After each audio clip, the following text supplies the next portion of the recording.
And that's all I can do is live my truth, live my happiness, and people who want to be there and support us, great. If you don't, that's fine too.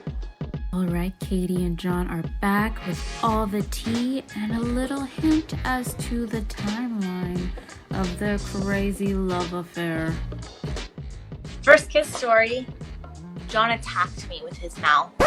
All right, Katie, let's be honest. That sounds about right, except I'm sure it was you who jumped John. Did you not? I did not. How would you describe it? Not like that. Next question. Jesus. He did, and then he looked at me and said, "We're in trouble." So pause right there. She said he looked at her and said, "We're in trouble." Why are you two in trouble? I mean, haven't you already called off your engagement? Aren't you just two young single people that find each other attractive? Why are you in trouble, Katie? The second part of that story happened. The first part did not happen. You didn't attack me with your mouth? Deflecting. Yes. I can see the headline. Katie says John attacked her with his mouth. Oh my gosh. Now everyone's talking about me attacking you. This is stupid.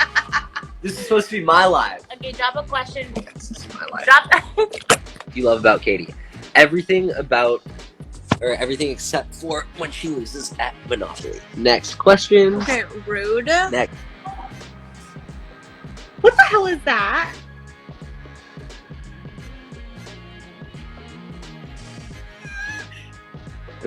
We should end this. Why? Oh, you want to keep hanging with the people? I figured I'd just set up the phone. John's enjoying this live now. He was so nervous about it. Now he's like, I'm going to hang with these people all night. Actually, John got to meet both my aunts. And we did an escape room together. And they definitely approved. In fact, we all stayed the night at my house. Like my aunts and him. He made us food. They talked. It went very well. This is a fun fact. You guys. Fun facts about John. This is a fact that I don't know why it doesn't get more like recognition. Yeah. Not many people know this. I'm actually a dual citizen. He's Canadian. I'm Canadian as well. So I always joke that like fate crossed some wires a little bit and got confused on some shit. This is the Canadianness we stand up with. No shade. Just facts. Also, another fun fact, I am deathly allergic to cats. That is true. Except for Tommy, for some reason. As he continues to cough and sneeze. It's like, it doesn't make any sense to me, but yeah. Like, I can't be around cats usually, but Tommy's like this weird exception where I can do this. Did John know he would be day 12 and 12 days of messy? Oh, 12 days Y'all messy. will not believe what they have to say about the 12 days of messy. Did John know he would be day 12 and 12 days of messy? Oh, 12 days messy. Okay, I'm gonna set the record straight on this. Kind of. John's role, I think, grew the closer we got to the last day. Like, initially it was gonna be very, like, lighthearted. John's role grew as we got closer to the day. At first, it was going to be lighthearted. Okay, so she's admitted that he was in on it since day one, and he was always going to be the 12th guy. But as you'll hear, just the whole production of it all is what changed. So she's giving us a little hint as to the timeline. It was like, oh, we'll just share a picture. It'll just be like a picture from the show. Like, very, like, entry level. By entry level, she means, not such a big shock for the audience, not such a big shock for Blake. Perhaps we'll just kind of let people know we're together, but not make a huge deal of it. But actually, let's make a huge deal out of it. But then, like, as the days got closer, I personally chose to do a very big grand. Like the night before. Actually, like, yeah. It was literally the night before. When I made the video? Yeah. It was when you sent the video.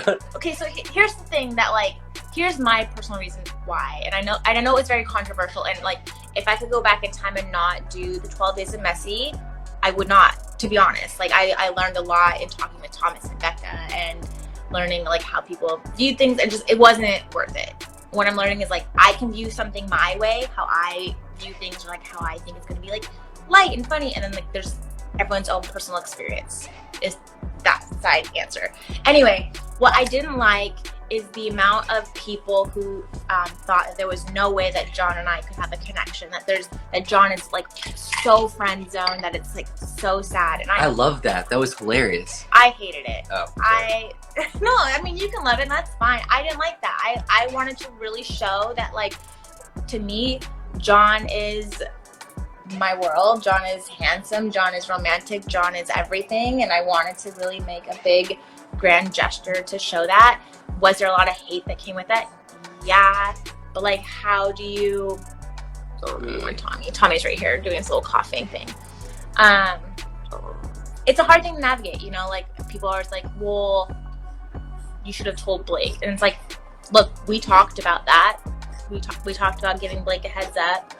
Tommy, okay? I don't know if you guys can hear, I'm coughing right here.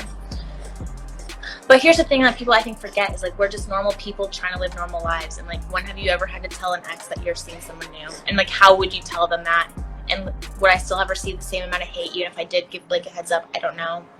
But Katie, we both know this is not a normal situation. You knew that you dating someone so quickly would be highly publicized, highly scrutinized, and in the face of Blake and everyone involved.